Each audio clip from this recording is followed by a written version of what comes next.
বন্ধুরা, আপনারা কি কখনো ৮ কিলোমিটার লম্বা ট্রেন দেখেছেন?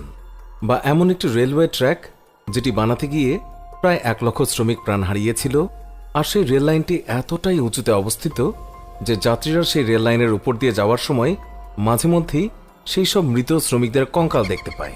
অথবা আপনি কি এমন কোনো ট্রেন দেখেছেন যেটি কিনা পানির নিচ দিয়েও চলতে পারে?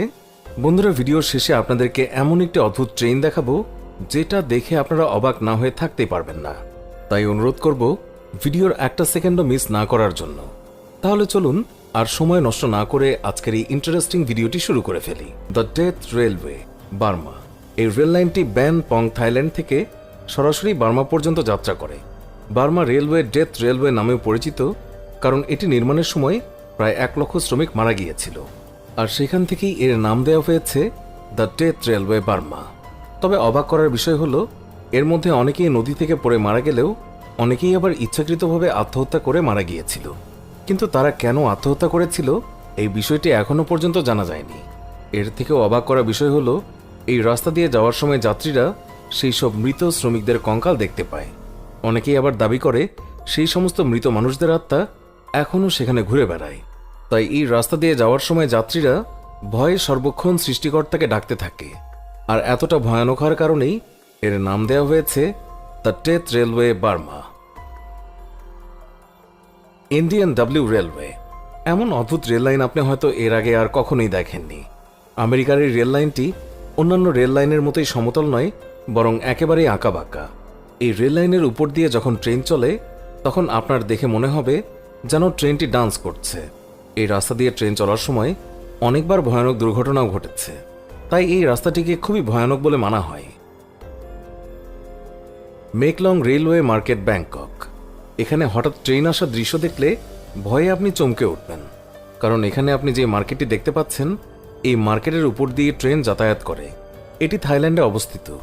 এখানকার ব্যবসায়ীরা এই ট্রেন লাইনের উপরেই তাদের জিনিসপত্র বিক্রি করতে থাকে, আর যখন ট্রেন আসার সময় হয় তখন তারা এগুলোকে কিছুটা সরিয়ে নেয়, এবং ট্রেনটি চলে যাওয়ার পর তারা আবার তাদের জিনিসপত্র সেখানে সাজিয়ে রাখে। Chennai to Rajgram Rameswar railway. ভারতের এই রেলওয়ে পৃথিবীর সবচেয়ে ভয়ানক রেল লাইনগুলোর মধ্যে একটি, কারণ এটিকে সমুদ্রের তীব্র স্রোতের উপর তৈরি করা হয়েছে, আর এই উত্তাল ঢেউয়ের মধ্যে দিয়ে ট্রেন চলে। তাই সর্বক্ষণ যাত্রীরা ভয়ে সৃষ্টিকর্তাকে ডাকতে থাকে। আর এই ঢেউয়ের গতি এতটাই বেশি যে বর্তমানে ট্রেন লাইনের অবস্থা খুবই খারাপ হয়ে গিয়েছে। এটিকে কয়েকবার মেরামত করা হলেও যে কোনো সময় এটি ভেঙে পড়তে পারে। AC maglev train. এখন আপনি যে ট্রেনটি দেখতে পাচ্ছেন, এটি জাপানের সবচেয়ে দ্রুতগতির ট্রেন। এর সাথে এটি পৃথিবীর সকল দ্রুতগামী ট্রেনের রেকর্ড ভেঙে দিয়েছে। ২০১১ সালে সর্বপ্রথম এই ট্রেন তার যাত্রা শুরু করে, এবং ২০১৫ সালে এই ট্রেন ঘন্টায় ৬০৩ কিলোমিটার গতি তুলে নতুন বিশ্ব রেকর্ড করে, যা এখনো পর্যন্ত আর কোনো ট্রেন ভাঙতে পারেনি, কারণ এটি ম্যাগনেটিক লেভিটেশন টেকনোলজির মাধ্যমে কাজ করে। আর এই কারণেই এই ট্রেন এত দ্রুত গতিতে চলতে পারে। Australian old train.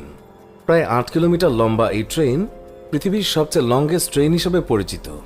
এই ট্রেন যখন স্টেশনের সামনে দিয়ে যায় তখন মানুষকে এই ট্রেনটি শেষ হওয়ার জন্য প্রায় ২০ মিনিট অপেক্ষা করতে হয়। এর মধ্যে ৬৮২টি কন্টেইনার রয়েছে, আর এই কন্টেইনারগুলোর সাহায্যে এক জায়গা থেকে অন্য জায়গায় প্রচুর পরিমাণে মাল আনা নেওয়া করা হয়। Turbojet train.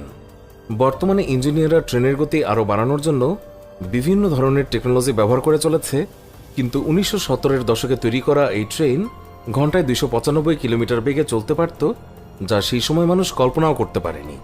আসলে সোভিয়েত রাশিয়া এই ট্রেনের সামনে ২টি জেট পাওয়ার ইঞ্জিন লাগিয়েছিল, তাই এটি এত গতিতে চলতে পারত।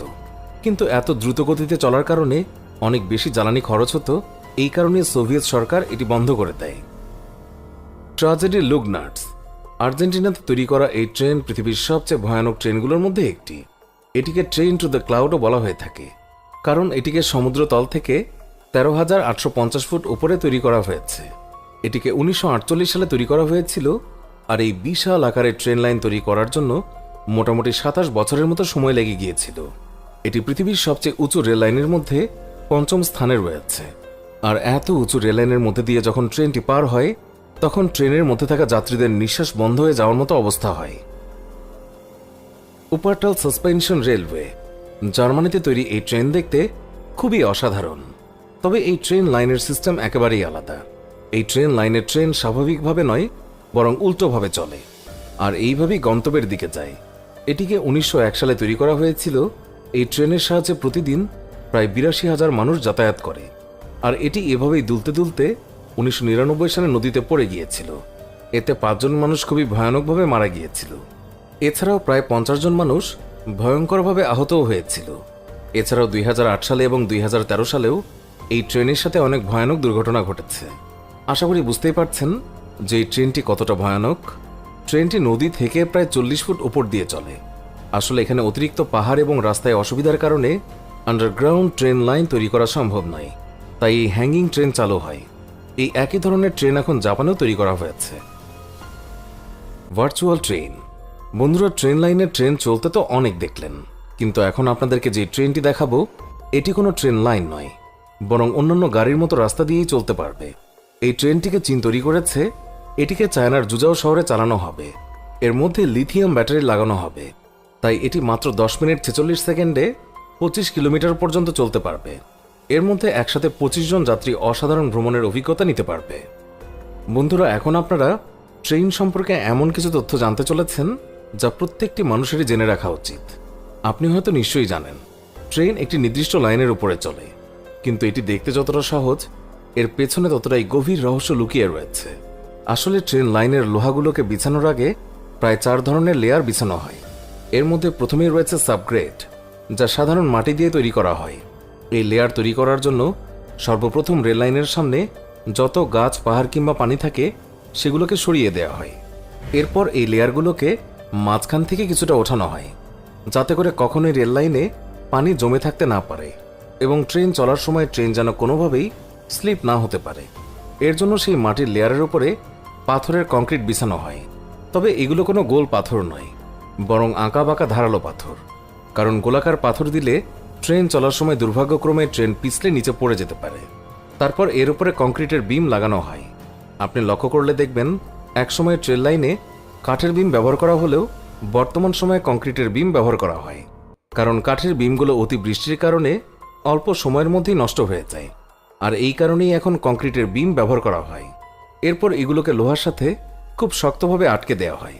তবে আপনি হয়তো জানেন না, এই লোহা থার্মাল ইফেক্টের কারণে আকারে কিছুটা বড় হয়ে যায়। তাই এই ট্র্যাকগুলো যদি একে অপরের সাথে সম্পূর্ণ আটকে থাকে আর থার্মাল ইফেক্টের কারণে ট্র্যাকের আকার যদি বেড়ে যায়, তাহলে এই লাইনগুলো বাঁকা হয়ে যাবে, এমনকি ফাটল তৈরি হবে, যার কারণে ঘটতে পারে ভয়ানক দুর্ঘটনা। তাই এই সমস্যা থেকে বাঁচার জন্য ইঞ্জিনিয়াররা অনেক জায়গাতেই কিছুটা ফাঁকা রাখে, যাতে করে গরমের মধ্যেও এগুলোর আকার একটু বেড়ে গেলেও ট্রেন লাইন বাঁকা না হয়। এরপর এর দুই পাশে বোল্ট লাগিয়ে শক্তভাবে আটকে দেওয়া হয়। তারপর এর উপরে আবার পাথর বিছানো হয়। আর বলতে গেলে ট্রেনের বেশিরভাগ ওজন এই পাথরগুলোর উপরেই টিকে থাকে, আর এই পাথরগুলোর কারণে ট্রেন লাইনের উপরে কখনোই ঘাস ওঠে না। আপনি শুনলে অবাক হবেন যে মাত্র 1 কিলোমিটার ট্রেন লাইন তৈরি করতে প্রায় 1 কোটি টাকা খরচ হয়ে যায়, তাও আবার সাধারণ জায়গাতেই। আর যেখানে পাহাড় কিংবা সমুদ্র থাকে সেখানে খরচের পরিমাণ আরও কয়েক